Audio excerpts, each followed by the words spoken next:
Decades of tension, 0 direct wars, 1 explosive rivalry. This full-length documentary uncovers the untold story behind one of the Middle East's most dangerous standoffs, Iran versus Israel. From nuclear secrets and Mossad assassinations to proxy militias and cyber warfare, Shadowy dives deep into the real reasons these two nations remain bitter enemies. Why does Israel see Iran as an existential threat? How did the US become a major player in a war it never declared? And could a single bomb launch the Middle East into chaos?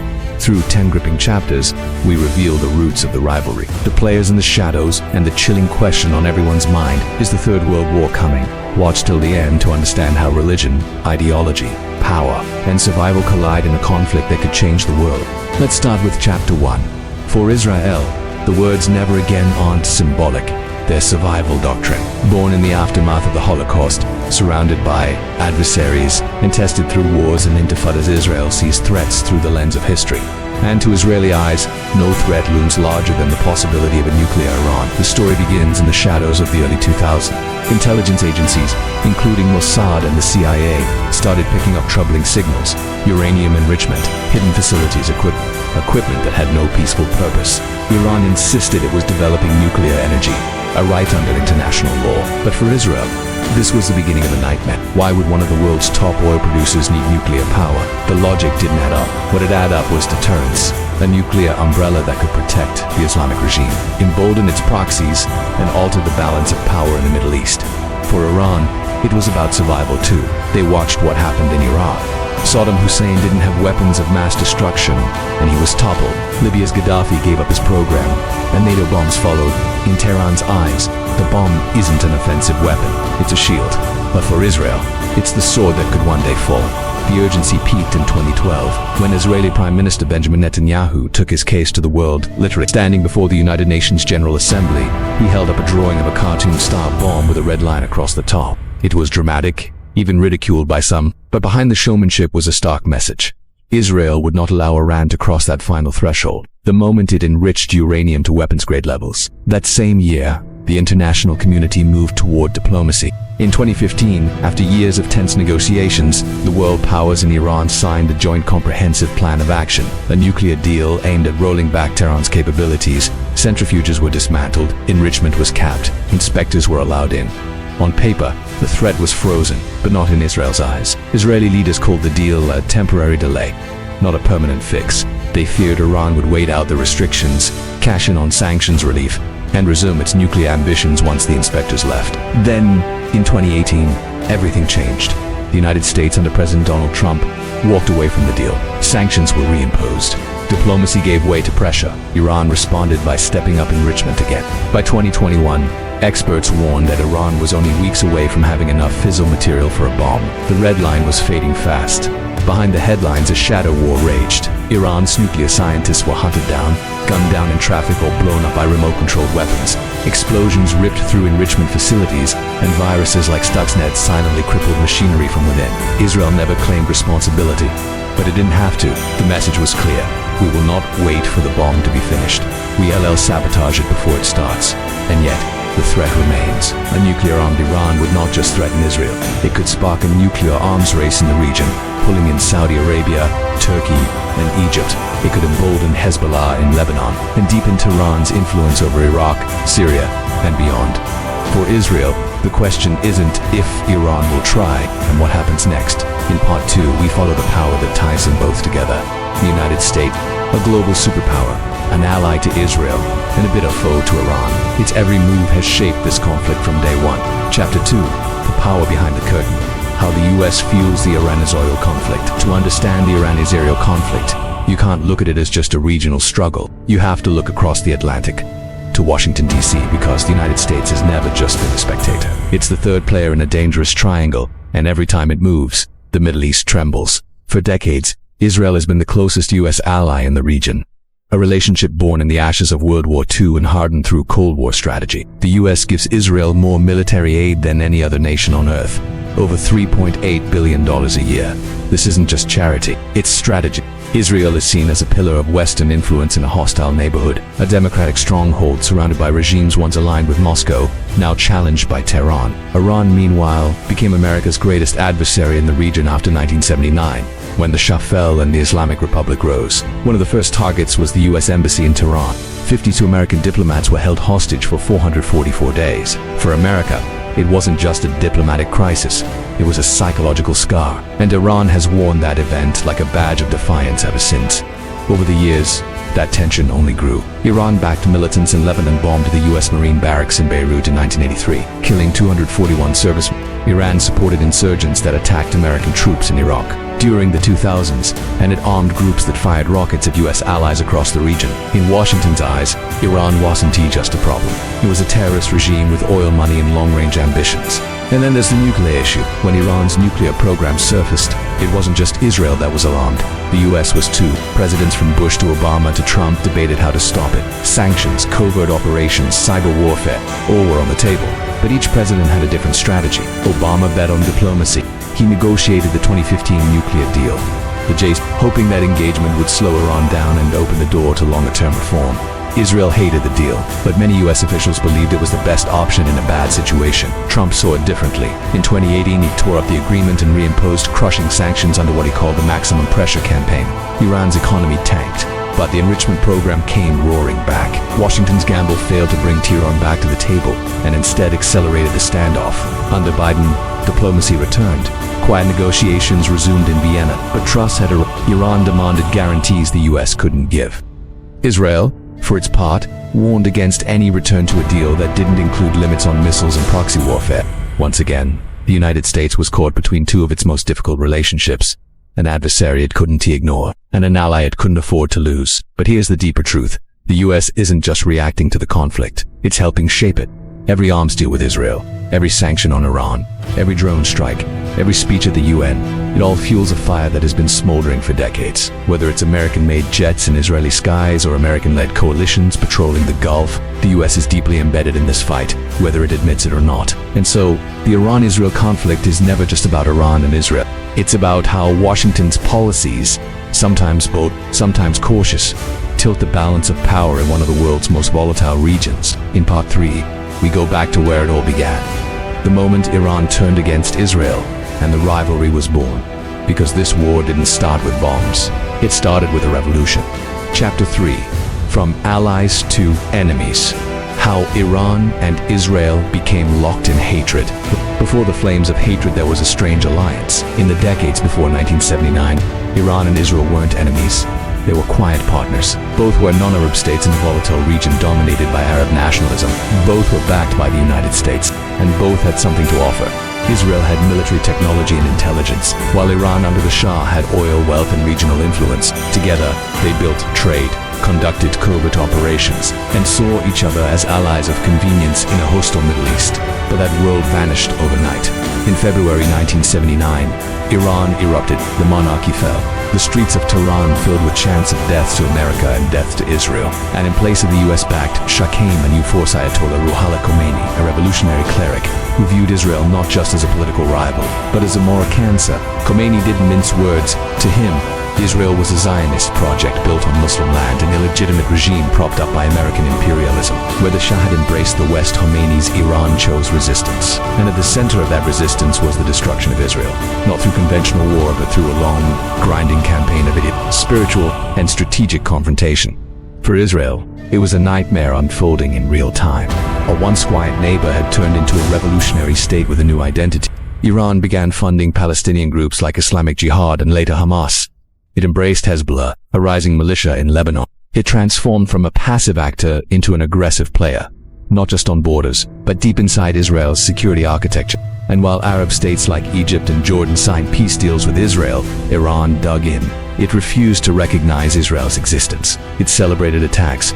It renamed streets after suicide bombers. What began as rhetoric became policy. And that policy was to resist, destabilize, and eventually destroy Israel. This wasn't just about politics or territory, it was about identity. Iran's Islamic Republic positioned itself as the vanguard of Muslim resistance, not just against Zionism, but against any nation seen as corrupted by Western influence. Israel was enemy number one, a symbol of what Iran believed was wrong with the modern Middle East.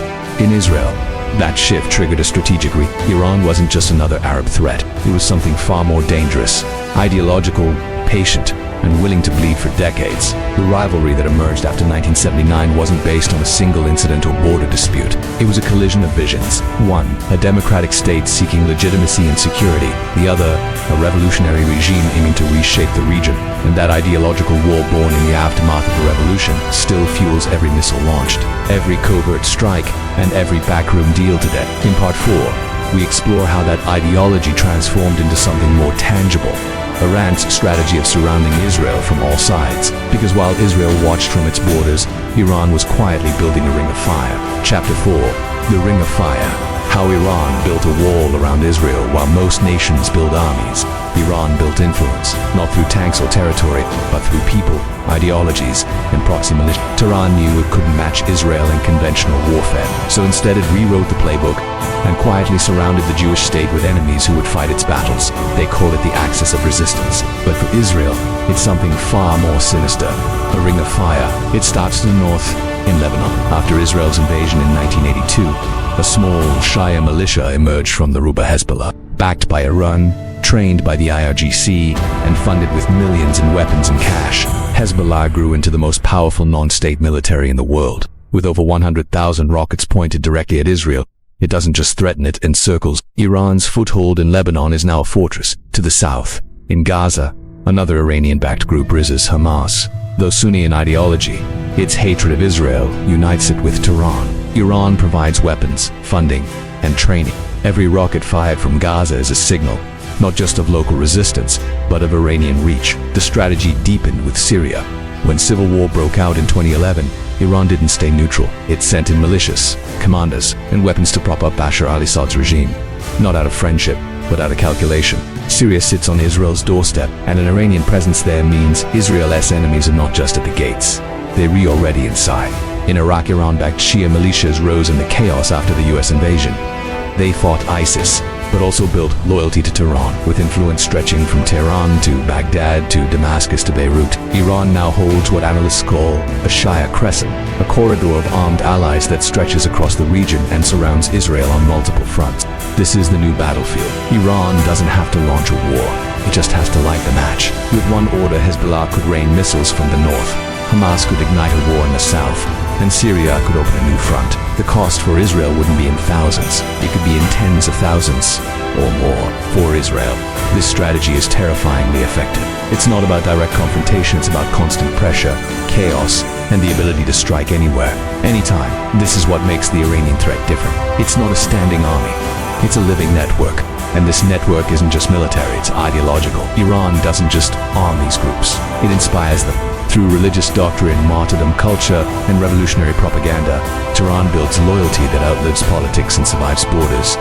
This isn't a temporary strategy, it's a generational one, but Israel hasn't stood by silently. Through airstrikes, assassinations, and covert operations, it has tried to break this circle before it closes completely. In part 5, we zoom in on that response and reveal the secret war fought not by tanks or drones, but by shadows.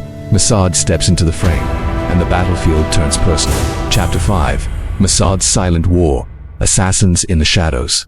How Israel fights Iran without a battlefield. In most wars, armies march, planes drop bombs, flags change hands. But Israel's war with Iran rarely makes headlines because it rarely happens in the open. Instead, it unfolds in silence, in shadows, in cities that never know they were battlefields until it's too late.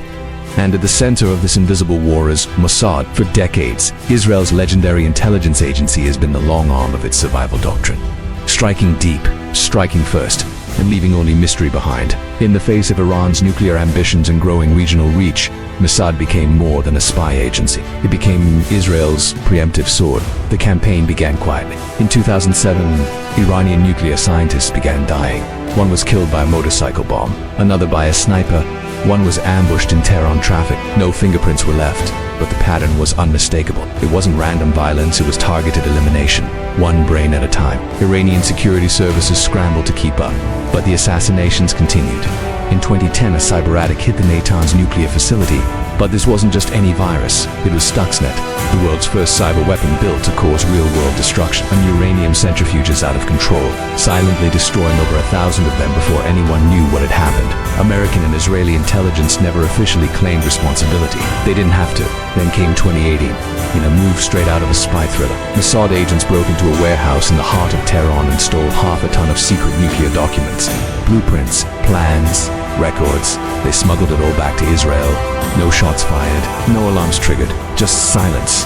Until Prime Minister Netanyahu stood before cameras and revealed it all to the world, Iran was humiliated. But the message was clear. We see everything. We can reach you anywhere. In 2020, one of Iran's most senior nuclear scientists, Mossad, was gunned down just outside Tehran, reportedly by a satellite-controlled machine gun. Iran blamed Israel. Israel said nothing, and the war in the shadows continued. But Mossad's war isn't just about stopping the bomb. It's about crippling Iran's network. Its operatives have taken out Hezbollah weapons convoys in Syria, intercepted arms shipments on the high seas, and neutralized cyber threats before they ever reached Israeli soil. Mossad doesn't wait for war. It acts to prevent it, even if that means breaking international norms or risking regional escalation. For Iran, this war is its top scientists and generals vanish, its secrets are stolen, and its pride is wounded. But Iran plays the game too. Counterintelligence, it's a chessboard where every move is lethal, and no piece is safe. What makes this war different is that most people never see it. There are no parades, no press brief, just explosions without claims, funerals without culprits, and silence that speaks volumes. In Part 6, we return to the core of this war, Iran's nuclear program. Because despite the sabotage, the setbacks, and the sanctions, Tehran is still moving forward.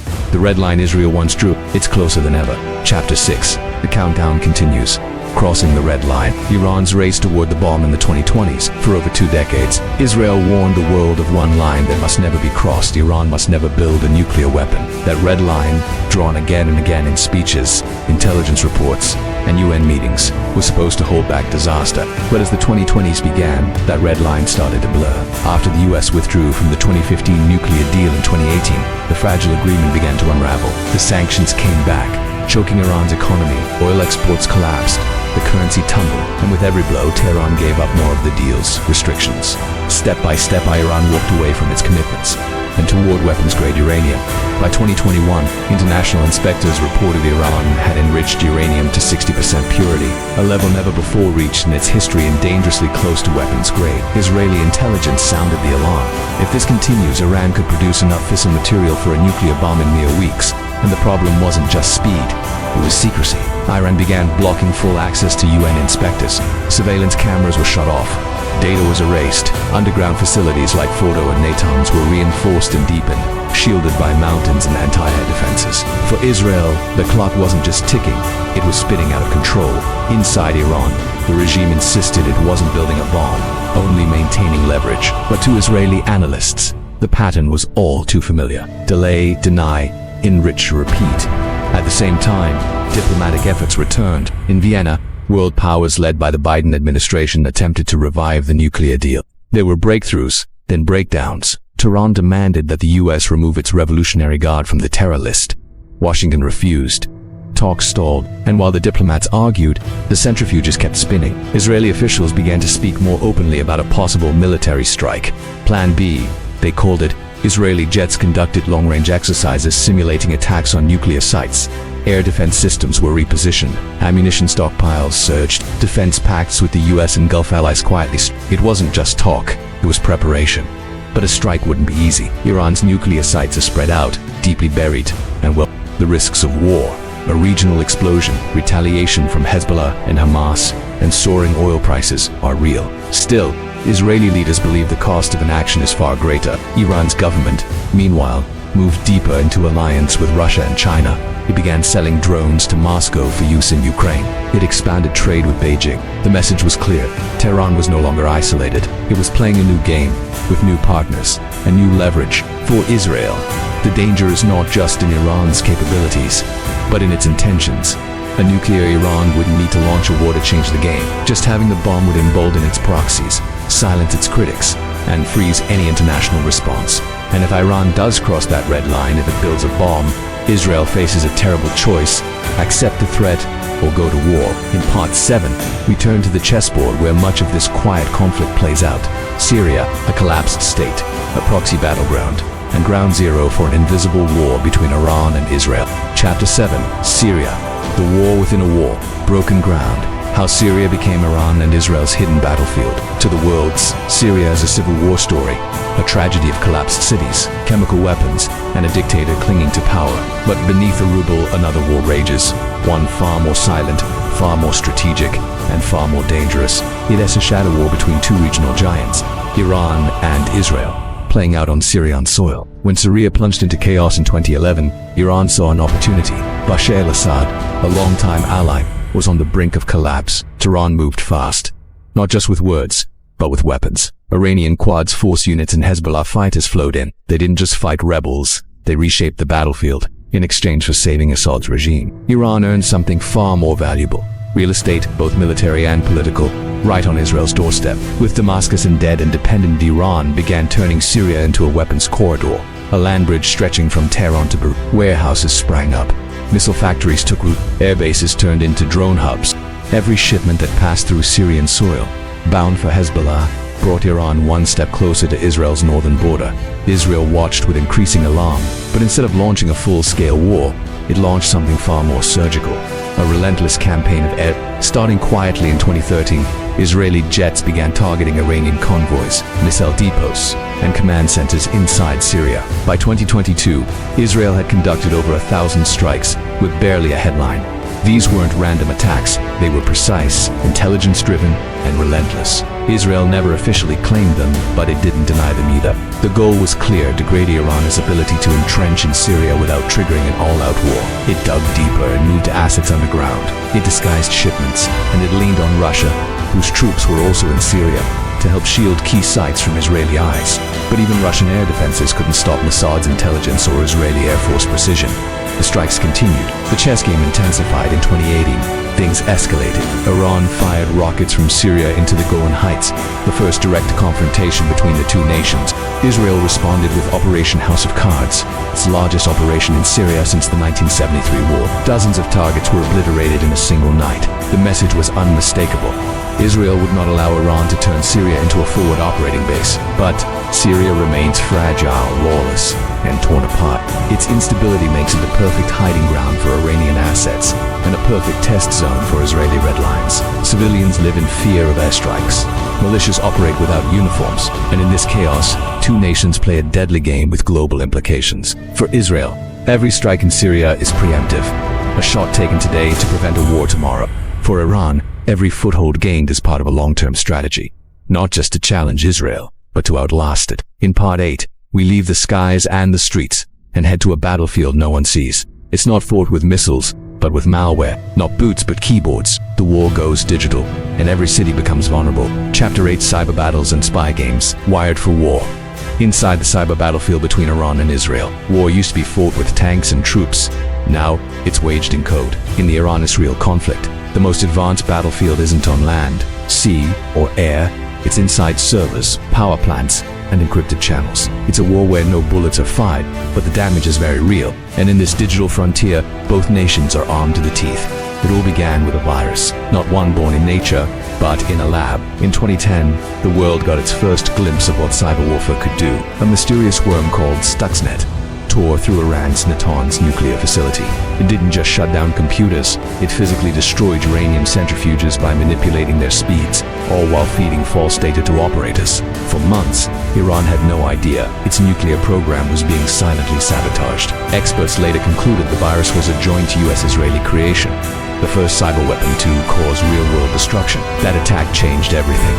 Iran, humiliated but awakened, began pouring resources into its own cyber command. It created the IRGC cyber unit, recruiting hackers, investing in digital espionage and targeting not just Israel, but any country aligned with it. Since then, the cyber tit-for-tat has only escalated. Iranian hackers have targeted Israeli water treatment plants, aiming to poison civilian supplies. They've launched phishing attacks on Israeli military officers and intelligence personnel. Banks, hospitals, and even traffic control systems have come under fire. Israel, in turn, has struck back with precision, crashing Iranian port systems, knocking out fuel distribution networks, and leaking sensitive data on regime officials. And then there are the information leaks.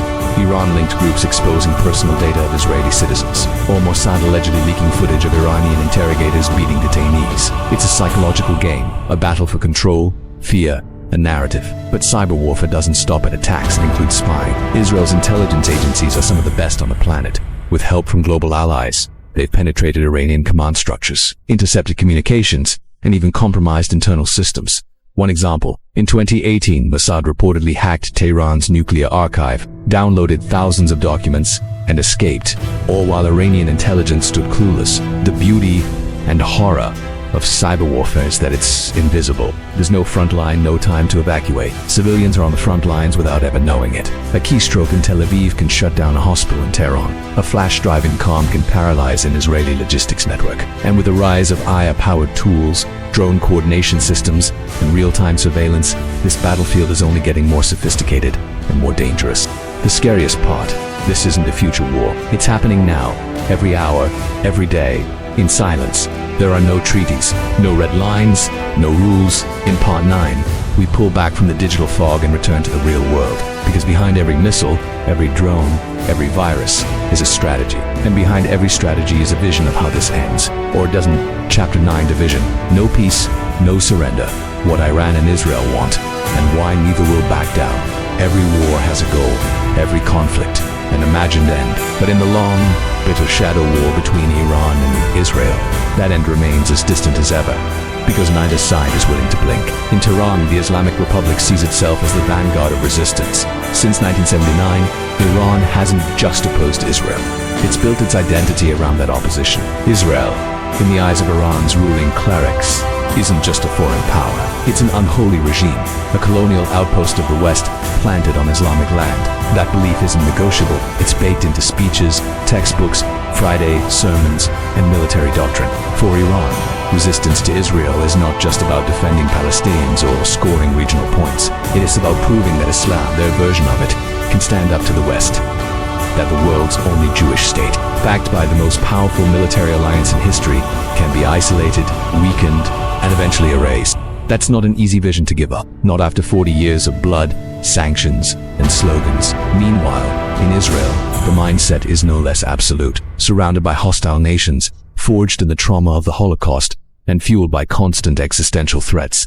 Israel doesn't see compromise with Iran, it sees survival. A nuclear Iran isn't just a strategic threat, it's a second Holocaust waiting to happen. For Israel's history doesn't repeat, it warns. Israeli leaders don't talk about regime change in Tehran, but they do talk about containment, deterrence, and if all else fails, preemptive war. Israel doesn't want to conquer Iran.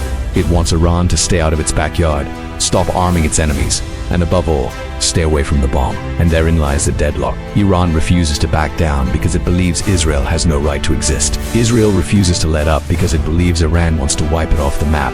One side sees resistance as destiny, the other sees resistance as annihilation. Add to that decades of bloodshed, sabotage, and mutual humiliation. And you don't just have a rivalry, you have a mindset, a conflict sustained by identity, ideology, and fear. And neither side has a clear option. The international community still hopes for diplomacy. The US still tries to contain the fire without getting burned. But beneath the surface, both Iran and Israel are preparing for something darker. They may not want a full-scale war, but they're building for one, training for one, expecting one. And when you ask what peace might look like between these two enemies, the silence speaks volumes. In the final part, we face the hardest question of all. Could this all go nuclear? What happens if the red lines break, the deterrents fail, and the silent war turns into the unthinkable? Chapter 10, how this ends, or begins. The flashpoint. Could Iran and Israel trigger the next great war?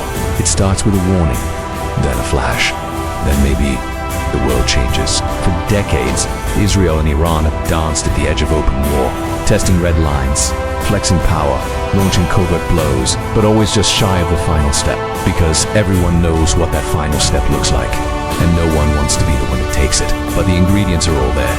Iran is closer than ever to nuclear breakout, enriching uranium past 60%, building faster centrifuges, and shutting out inspectors. For Israeli intelligence, it is not a question of if, it is a question of how soon. And with every passing month, Israel's margin for error narrows. Inside Israel, Contingency plans are no longer theoretical. The Air Force trains for long-distance strike. Bomb shelters are checked. Diplomats whisper of the window. A moment when Israel may feel forced to act alone, if necessary. If Israel launches a preemptive strike, even a limited one, the reaction could be cataclysmic. Iran wouldn't strike back directly. It would unleash its proxies. Hezbollah could launch tens of thousands of rockets in minutes. Hamas could ignite Gaza. Iranian forces in Syria could open a new front. Cyber attacks would cripple infrastructure. Oil prices would skyrocket, and the United States, ally to one, enemy to the other, would be pulled into a fire it didn't start. But if Israel does nothing, and Iran crosses the nuclear threshold, a different nightmare begins. A Middle East where every enemy is emboldened, every border tenser, and every future more uncertain. An arms race could begin. Saudi Arabia, Turkey, Egypt, all demanding nuclear parity. The world's most unstable region could become its most radioactive. And in between these two scenarios, the preemptive strike, or the nuclear breakout, is a very thin, fragile thread. Diplomacy for now, that thread holds. Talks flicker, channels stay open, backdoor negotiations continue, but trust has eroded, patience is thin, and leaders on both sides are under pressure to act, not talk. For Iran, a bomb is a shield. For Israel, a bomb is a death sentence, and somewhere between those two beliefs lies the most dangerous question of our time.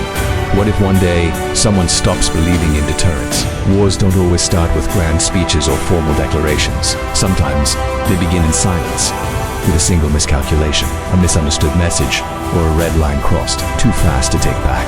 The Iran-Israel conflict may stay cold.